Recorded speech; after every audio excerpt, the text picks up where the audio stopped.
आज आपण GERD गॅस्ट्रोइसोफेजल reflex disorder, ज्याला आपण कॉमनली ऍसिडिटी असं म्हणतो, ह्याच्याबद्दल माहिती घेऊयात. जे काही अन्न आपण खातो ते आपल्या फूड पाईप म्हणजे इसोफेगस मधून स्टमक म्हणजे जठरपर्यंत पोहोचतं. स्टमकच्या वरच्या साईडला एक टाईट इलॅस्टिक बँड असतं, ज्याला आपण लोअर इसोफेजल स्फिंक्टर म्हणतो, ज्याच्यामुळे खाल्लेलं अन्न हे स्टमकमध्ये राहतं आणि रिटर्न इसोफेगसमध्ये जात नाही.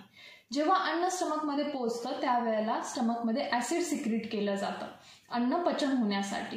स्टमकच्या आतमध्ये लायनिंग असतं जे स्टमकला ऍसिड पासून बर्न होण्यापासून वाचवतं. परंतु ज्या वेळेला हे टाईट इलॅस्टिक बँड लूज होतं, आपण खाल्लेलं अन्न आणि ऍसिड रिटर्न इसोफेगसमध्ये जातं. असं ज्या वेळेला वारंवार होतं त्यावेळेला इसोफेगसमध्ये सूज येते, तिथे बर्निंग होतं, ज्याला कॉमनली जळजळ होणे असं म्हणतात. ऍसिडिटी होण्यासाठी मेजर रिझन किंवा रिस्क फॅक्टर काय आहेत? वजन वाढणे, ज्याच्यामुळे पोटावरती दाब येतो, एकाच वेळेला जास्त प्रमाणात आहार घेणे, आहारामध्ये जास्त प्रमाणात तेलकट किंवा तिखट खाणे, जेवल्यानंतर लगेच झोपणे. आणि नॅचरली ऍसिडिटी कमी करण्यासाठी काय केलं पाहिजे?